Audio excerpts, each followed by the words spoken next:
אז בואו נתחיל. ברוכות הבאות למפגש האחרון שלנו של עיניים על עזה לשבוע זה. עוד שבוע בו המשיכו להגיע חדשות איומות קשות על רעב, על הרג המוני, על רצח בגדה ובעזה, וקשה שלא להתייאש נוכח מראות כאלו, נוכח מציאות כזו, אבל מטרת המפגשים שלנו כאן בעיניים היא גם לשמר את האפשרות לפעולה, גם כשהייאוש מובן, וליצור יחד מרחב לחשיבה אודות מרחבי פעולה והתנגדות אפשריים. והמפגש שלנו היום מוקדש לכך בדיוק. האורחת שלנו היא ספיר סלוצקי אמרן, עורכת דין לזכויות אדם ואקטיביסטית שהובילה מאבקים חברתיים וציבוריים רבים, והיא תשוחח איתנו היום על כיסי התנגדות למציאות של דיכוי וטבח. תודה רבה ספיר.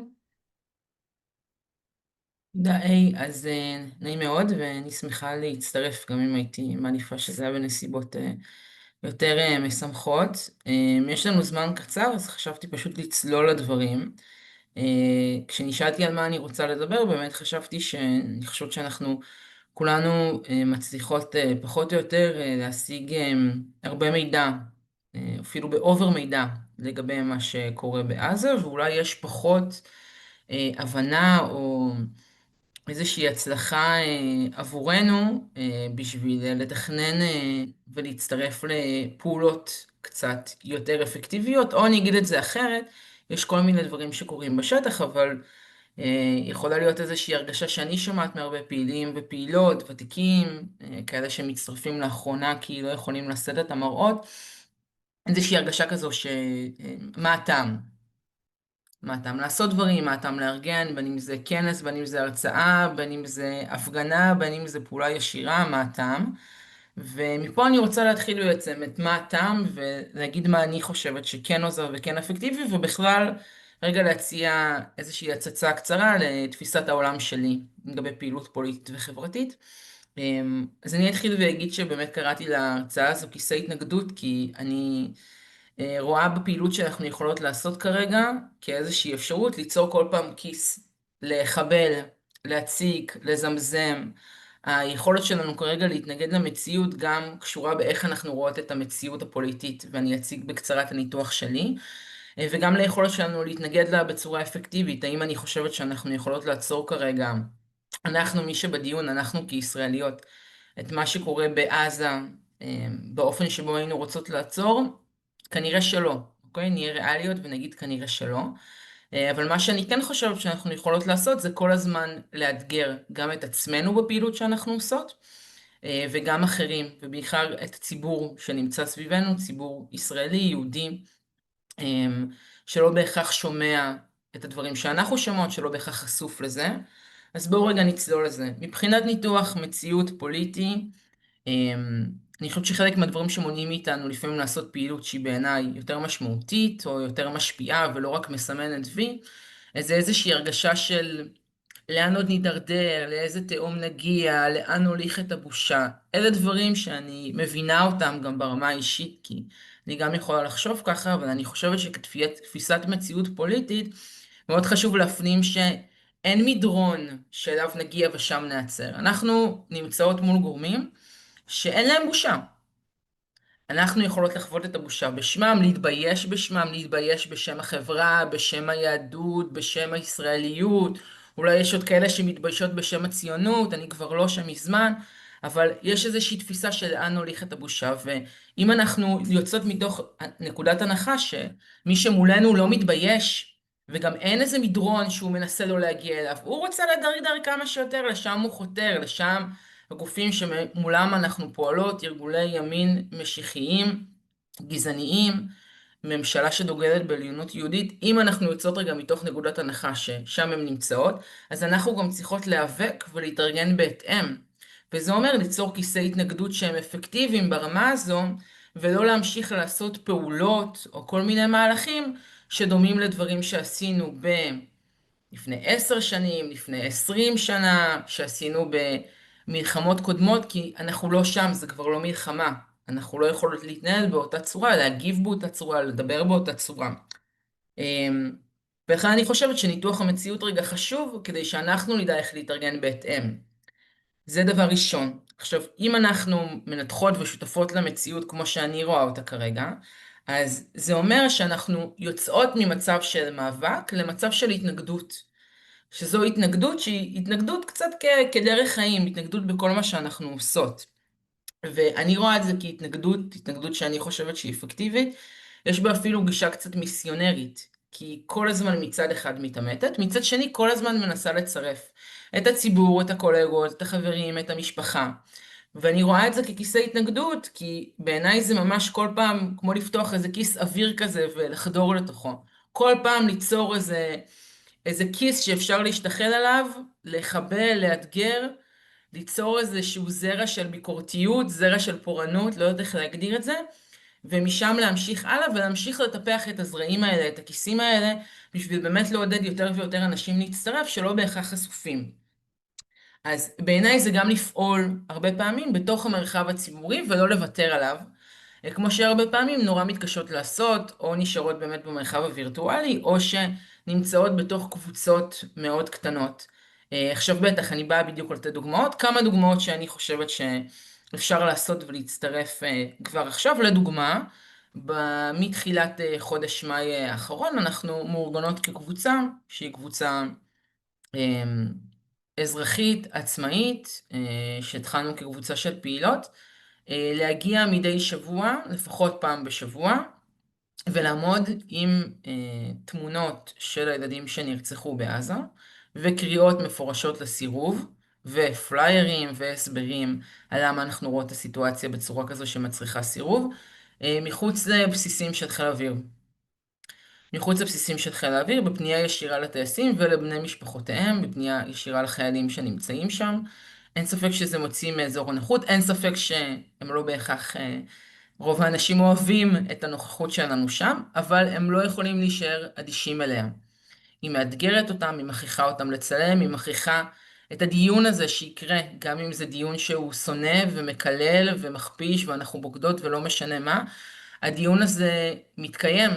יש איזושהי מראה שמוצבת שלא בהכרח קורית במקומות האלה. אני רואה את זה קורה גם בהפגנות במוצ"ש במקומות מסוימים. ההתמדה הזו של לבוא שבוע אחרי שבוע ולהתייצב עם התמונות. אבל אני כן אגיד סייג לדבר הזה, זה שאני חושבת שגם העמידה עם התמונות האלה לא יכולה להיות גם עמידה של בושה. כלומר, לא יכולה להיות עמידה שמרגישה כאילו אנחנו מלקות את עצמנו בכיכר העיר, באור העובדים ושווים נותנים חבטות ומכפישים. זה לא. אלא עמידה שהיא באה והיא מתייצבת והיא אומרת, זה אחריות של כולנו, זה לא יעזור שנגיד לא בשמנו, אנחנו שותפות לתוך הדבר הזה, המשפחות, החברים, הקולגות, המציאות, המיסים שלנו, ולכן אנחנו צריכות להתנגד בהתאם. עוד דוגמה שאני יכולה לתת, זה התארגנויות שהיו בניסיון למנוע את חסימה של משאיות הסיוע, אני הייתי חלק מהם לפני שנה, זה הוקפא לתקופה, זה חזר בחודשים האחרונים, למעשה כמעט כל יומיים שלושה יש מתנחלים שמתארגנים וחוסמים את משאיות הסיוע, חוסמים את גשר אלנבי, חוסמים אותם בהמשך, מונעים העברה של ציוד באופן אקטיבי מאוד. אלה המקומות שאני חושבת שאנחנו צריכות להיות בהם. האם אנחנו מצליחות ובאיזה דרך להתארגן, זה אני צריך יותר מ8 דקות בשביל זה. אבל אלה המקומות שאני יותר רוצה לעודד אותנו ללכת אליהם, לפעולות שיש בהם משהו שהוא קצת יותר מתנגש, הוא קצת יותר עימותי, אבל לא בגלל שאין כל כך ברירה אלא לעשות את זה, יש את זה, ויש גם דברים אחרים. אז אני באמת רואה את זה אנחנו צריכות לעשות מה שאפשר, מה שאנחנו מרגישות שהוא אפקטיבי, אם אפקטיבי לי לדבר עם אותו, לא יודעת מה, בעלה של קרובת משפחה מדי ארוחת שישי, אז אני אעשה את זה כתהליך בעדינות, אבל אני אעשה את זה, אני אאתגר לעשות את זה. אנחנו עושות מה שאנחנו חושבות שמערער. אם יש 10 קבוצות שעושות כרגע את אותה פעולה, לי באופן אישי אין עניין לארגן עוד פעולה כזו. יש לי עניין לחשוב איזה חזית כרגע מופקרת. אז פותחות חזית מול תקשורת, ואם נפתחה חזית מול תקשורת, אז אנחנו אומרות מי העיתונאים שלא מגיעים אליהם עדיין, האם צריך ללכת מנכ"ל החדשות הביתה כדי לדבר איתו, האם כל בוקר אני שולחת לו הודעה, מה אני יכולה לעשות שמכריח אותו וגם אותי לצאת מהמצב הזה של שגרה ואין מה לעשות וזה המצב וקטונו. עוד דבר אני הדס, אוסיף, אני ממש, אז אולי נגמר לנו כן, הזמן, אז אולי אני אפשר אגיד, לפתח אני את זה אגיד, בדיון. כן, כן, אז אני אגיד, אני אסיים זה, ואני אגיד שהפעולות בעיניי זה כל הזמן לפתוח חזיתות חדשות. להגיע לאירועים אומניים, להגיע לפסטיבלים, להגיע למסיבות. ובמובן הזה אנחנו צריכות להיות הפארטי פופרס כרגע. למרות שזה לא כיף, למרות שאני באופן אישי כן אוהבת מסיבות. זה אומר, אם נמשיג את זה במושגים אקדמיים, שאנחנו צריכות להיות הפמיניסט קיל ג'וי של שרה אחמד, של כל הזמן להגיע למקומות ולהגיד את מה שרוצים להשכיח, כדי שלא יהיה אפשר שהחברה שאנחנו חיות בה לא תוכל לשכוח את זה יותר, ובאמת נפתח את זה לדיון, אבל אני מאמינה שאנחנו גם צריכות לתעד, גם בשבילנו, כדי שלא תהיה מחיקה של העבודה שנעשית, ונרטיבים אחרים שקורים פה, שלא כולם מגויסים ולא כולם תומכים, וגם מבחינת נרטיבים של באמת איך אנחנו יכולות ללמוד ממאבקים דומים שהיו בעבר, ללמוד את הלקחים, מדברים שפחות עבדו, וליישם את מה שכבר קורה, אז אני בזה אפתח את זה תודה. לדיון. תודה. תודה, תודה על הזרעים ותודה על באמת התזכורת על ההכרח לשמור גם את הזעם ואת את הכעס החיוני ואת ההתעמתות, גישה של התעמתות. יש כאן כבר שאלה אחת בנוגע למעבר ממאבק להתנגדות, מהמם. ובפרט אם זו לא גישה שהיא קצת מודה בתבוסה, מהמם. גישה שאומרת בסדר, אנחנו לא, אין לנו מה לעשות אל מול ההגמון ורק כיסא ההתנגדות המקומיים האלו נותרו בידינו. מהמם. שאלה טובה, אני חושבת שבכלל לא. אני חושבת שאנחנו צריכות להבין שהנה אני בקבוצות של מתנחלים, הם עושים היום הפגנה נגד הפקרת דמם של המתנחלים. אנחנו פה בתפיסות מציאות כל כך שונות מול מי שאנחנו מתמודדות איתם. שגם אנחנו צריכות קצת לשנות את תפיסת המציאות שלנו, וזה אומר שלא, מאבקים בודדים, ספורדים, הם לא מספיקים כרגע.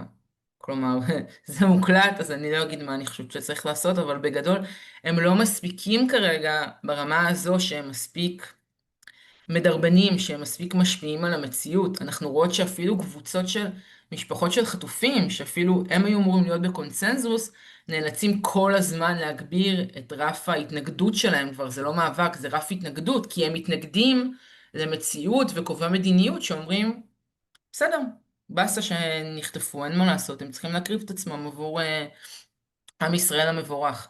אז גם הם אפילו היו צריכים לעבור למצב של התנגדות, אף על פי שברור שיש להם הרבה יותר תמיכה באוכלוסייה באופן יחסי, ממי שמתנגדות לרצח העם בעזה. אז אם ככה אנחנו רואות את הדברים, אני חושבת שאנחנו צריכות לעבור למצב של התנגדות, וההתנגדות הזו היא גם כזו שלפעמים תצטרך להיות יותר בצללים, זו התנגדות שתצטרך להיות כזו שעובדת גם עם גורמים בינלאומיים, וזו התנגדות שתצטרך להיות בצורה שהיא לא קבוצה פה עושה פעולה פה, פעולה שם, אלא דברים שהם הרבה יותר מאורגנים, מאוגדים.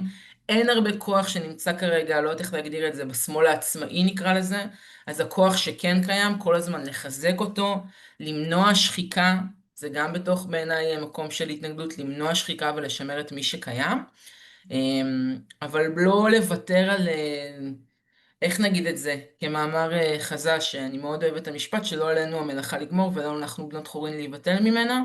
אז ככה אני רואה את ההתגנות כרגע. אנחנו עושות מה שאנחנו יכולות, אבל אנחנו לא אומרות אין מה לעשות. כי זה כבר הודעה בתבוסה בעיניי. להוריד לעצמנו כל הזמן, זה כבר הודעה בתבוסה, הרגשה הזו שזה לא אפקטיבי.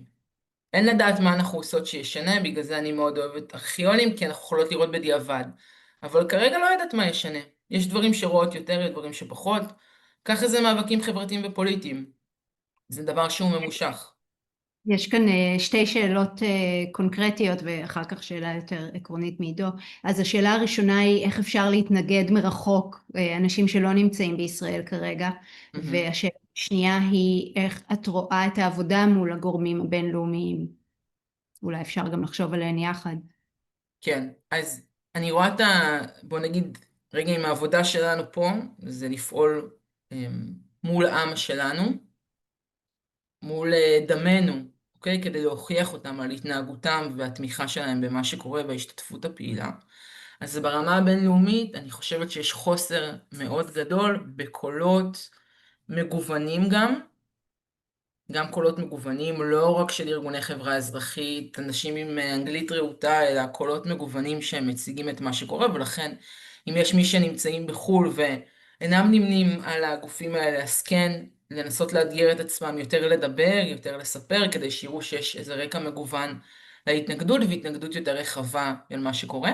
אבל אני בעיקר חושבת שכישראלים, יש איזה אותנטים, אוקיי? לא יודעת איך לקרוא לזה, יש איזה צמאון לשמוע את ההתנגדות, כל פעם שאני לקרוא עליה, להבין אותה. אז אם אנחנו נמצאות בין אם באוניברסיטה בחו"ל, בעיר קטנה ומרוחקת, ואנחנו יוצאות אפילו לרגע עם איזשהו שלט ואיזושהי אמירה, אנחנו משתמשות בפריבילגיות שלנו כיהודיות וכישראליות, בשביל להדהד את הקול שלנו, להכפיל, לשלש אותו אפילו. הוא הרבה יותר שווה מאיזה סטודנט כאילו שנמצא בהרווארד אומר את מה שהוא אומר. הכוח שלנו הוא משמעותי, ואני באמת מציעה לנצל אותו עד הרגע האחרון, וזה אומר להתארגן עם ישראלים אחרים כמה שאפשר, ואם אי אפשר להתארגן, אבל כל הזמן לדבר על הזהות שלנו כישראליות ויהודיות, כי זה זהות שכבר הרבה מאוד קשה לבטל, לעומת זהויות אחרות. אז זה משהו שהייתי, אני אומרת לא רק לנצל, אלא זה חלק מהזהות שלי. זה חלק מהמשמעות של זה שאני פה. ולהדהד, גם לעזור לנו להדהד קולות אחרים, קבוצות אחרות שעושות פעילות, כי באמת זה נראה הרבה פעמים שזה כמה אותם גורמים שמתנגדים, ויש הרבה, אני חושבת, השראה שיש גם לקבוצות בחו"ל, שהן רואות שיש מגוון של פעולות שקורות בארץ, תמיד זה הרבה יותר מעניין. מאשר עוד איזושהי הפגנה גדולה ענקית שקורית בלונדון או בפריז. תודה. יש פה שאלה לגבי האפשרות לאגד את כיסא ההתנגדות. אפשר לתאם איזשהו מהלך אפקטיבי, גלובלי, מתואם, ולא באמת מהלכים ספורדיים ואקלקטיים כאלה? כן, לדעתי אפשר, ואני יודעת שיש ניסיונות כאלה, אני גם חלק מניסיונות מסוימים כאלה, לנסות לאחד את זה. אני אגיד שברמה הבינלאומית, אני חושב שיש קבוצות מסוימות שהייתי כן שמחה לעבוד איתן, ולא מעוניינות לעבוד, וזה חבל, וזה כבר בעיה שלהם בתפיסת המציאות הפוליטית שלהם, ובהבנה של איך עובדת החברה בישראל, במחשבה שאפשר לעשות דברים מנותקים בלי לעבוד איתנו בכלל. אבל הקבוצות שכן רוצות לעבוד, אני כן חושבת שנעשה ניסיון, ואם רוצות להכיר או לעזור לנו להתגבש לתוך הדבר הזה, זה יהיה מצוין, ואני אודה לכל פנייה וכל הצעה, אבל יש לנו כרגע קושי גם לעשות את זה במרחב פה, במרחב המקומי, להתאגד בצורה שהיא קצת יותר מתואמת. יותר מתואמת, אז אני חושבת שאנחנו נצטרך לעשות מאמץ לגבי הדבר הזה. והמאמץ הזה צריך לכלול גם עבודה עם גורמים בינלאומיים בצורה שאנחנו עושות את הדברים והן מהדהדות אותם, שהן עושות את הדברים ואנחנו יכולות לשאוב מהם השראה, עם הבנה מסוימת שגם לא יכולות להיות בדיוק את אותן פעולות, כי אנחנו לא חיות באותו מרחב, ומה שמישהו לא יודעת מה שמישהו באירופה יכול לעשות, כסטודנט לא בהכרח אני יכולה לעשות כסטודנטית פה, אז לא יהיו לזה אותם השלכות, לא מבחינת החוק, לא מבחינת התגובה הציבורית, אז זה כן משהו שלוקחות בחשבון. אבל אני בהחלט חושבת שאנחנו ממש לא מספיק מאוגדות פה, וזה חלק גם מאיזו תפיסה של האם פשוט המצב יסתדר ברגע שהממשלה הזאת תיפול, או שאנחנו במקום אחר. זה גם לא ברור עד הסוף עם מי אנחנו צריכות להתאגד כרגע. מקווה שיצטרפו במקום שינסו למשוך אותנו לנורמליזציה של, איך לקרוא לזה, נורמליזציה קפלניסטית. כן. הזמן שלנו כמעט תם, אני רוצה רק לציין שבצ'אט יש הזמנות למספר פעולות ברוח הפעולה שספיר הזכירה של ההגעה לבסיס, יש עמידה בקריה בין 7 ל8:30 עם שלטים סרבו לטבח, יש הפגנה יומית במרכז הכרמל בין 6 ל7 של התנגדות למלחמה, יש פה הצעה, מי שמרצה או מרצה בכנסים או דיונים, לדבר על עזה ובגדה בהקשרים האלו, זום חירום של יש דין ורבנים, ואני רוצה לשאול אותך לסיום, אני חושבת שזו כבר תהיה השאלה האחרונה, אם את רואה איזשהו שינוי, האם הכיסים האלה מתרחבים, גדלים, עוד אנשים מגיעים, משהו כן. שאולי כן, יכול... אני, אני חושבת שגם ההתמדה היא סופר משמעותית. הפעולות, יש פעולות שהן יכולות להיות פה ושם, אבל ההתמדה גורמת גם לאנשים שלא בהכרח, אולי מתעורר בהם איזשהו קול ביקורתי קטן, הם משתיקים אותו כי זה יותר מדי. זה יותר מדי לתת לו מקום, כי ברגע שניתן לו מקום זה כבר יערער על התפיסה שלנו פה, על החיים שלנו פה כיהודיות, על התפיסה שלנו ביחס לציונות. זה מערער על כל מה שגדלנו, פחות או יותר, אז קשה לתת לזה מקום. וקשה לדבר על זה גם עם אנשים אחרים, אבל ברגע שאנחנו ניצבות באופן ממוקד, ברגע שברור שיש את האנשים שאפשר לדבר איתם, ואנחנו צריכות לעשות את זה בצורה שהיא גם חומלת, אוקיי? חומלת. כי אם אותו חייל, שאולי עשה דברים נוראיים, וזה אמרה לי אישה אהובה מאוד, פלסטינית, היא אמרה לי, אם הוא ירגיש שהוא עשה דברים כל כך נוראים, שזה כבר לא משנה מי הוא, מה הוא כבר לא רואה את עצמו כבן אדם, זה לא משנה, הוא לא יסרב, כי כבר לא אכפת לו, הוא ימות בקרב, הוא ימות עם... זה לא... צריך להיות מקום שאומר, לא משנה מה עשית, לא משנה מה היה, יש לך מקום בינינו, בחברת בני אדם שרוצים לחיות את החיים פה בצורה אחרת. אחרי זה נראה מה יהיה, אבל כל עוד הדבר הזה הוא קורה והוא ongoing, צריך להיות המקום החומל הזה, ואנחנו מאוד מנסות גם בפעולות מחוץ לבסיסים של חיל אוויר, אז אנחנו כבר מגיעות לפעולה 11 השבוע, גם בפעולות האלה וגם בפעולות אחרות, ועוד פעם אני רוצה לעודד את ההתמדה הזו, כן? גם אם אני אעמוד כל בוקר בחצי שעה שיש לי עם שלט בכיכר, וגם אם אני אשלח כל בוקר הודעה, וכל דבר שאנחנו יכולות לעשות, כן? אפשר להריץ עוד הרבה רעיונות, וחשוב להריץ הרבה רעיונות ולעשות סיור מוחות. אז גם בתוך הדבר הזה, ההתמדה הזו, זה שיראו אותי כבן אדם שאפשר לדבר איתו, כבן אדם שקצת מערער, אבל לא כבן אדם שבא לתת גזר דין ושופט, אלא שמזמין לשיחה, זה מאוד מאוד אפקטיבי, ואני אסיים ואגיד שאנחנו בפלייר שכתבתי לחלק לטייסים, לוקחים, לא לוקחים, אבל יש שיחה. נעימה, פחות נעימה, אבל ברגע שאני משמיעה, ברגע שאני שומעת אותם מתחילים להגיד דברים כמו עוד פעם אתם, אז אני יודעת, מעולה, מעולה יופי, כבר יש עניין, כבר קלטו אותנו, כבר הם יודעים שאפשר לדבר. וגם אנחנו כותבות בפלייר את השיר של ברטולד ברכט, גנרל הטנק שלך, שאני קטונתי לדעת אם הם עדיין מלמדים אותו, אבל שאני למדתי אותו בתיכון, הוא מאוד השפיע עליי והוא נשאר, יש גם מדבקות שאנחנו תולות עם זה, ובאמת אומרות, אתה עדיין, יש לך את היכולת, למרות מה שאתה חושב, שאתה תקוע באיזה מערכת, או מתייחס לעצמך רק כחייל, אתה בן אדם ויש אפשרות יש לך אפשרות לעשות משהו אחר, ואנחנו נהיה שם. אז ספיר, הזמן שלנו אני הסתיים, באמת תודה רבה. מזמינה להושיט יד ולחמול כמה שאנחנו יכולות לפעול מתוך אהבה לחברה שלנו, גם כשזה ממש קשה. כן, באמת מעורר השראה ותקווה תודה, תודה רבה. המורכבה המורכבת שאת מחזיקה, והתזכורת באמת על ההכרח לא לשבת בשקט לצאת לרחובות ולפעול במרחב הציבורי, לשנות אותו ולהתנגד. אז תודה רבה. יש לינקים בצ'אט למי שמעוניינת, אפשר לראות, ובשבוע הבא יש לנו 5 מפגשים על מגוון סוגיות שקשורות למציאות של ההשמדה המתמשכת בעזה ולדיכוי והרס בגדה. יהיו לנו הרצאות על סביבה ואקלים בעזה, על הקרסת הכלכלה בגדה, על היעדר סיקור תקשורתי בישראל, וגם מחשבות על עתיד משותף לאחר הג'נוסייד בעזה. אז נשמח מאוד לראות את כולכן, ואנא הזמינו את כל מי שאתן ואתם מכירים ומכירות. להתראות בשבוע הבא. תודה, להתראות. תודה. תודה ספיר, להתראות. שבת שלום ובשורות טובות.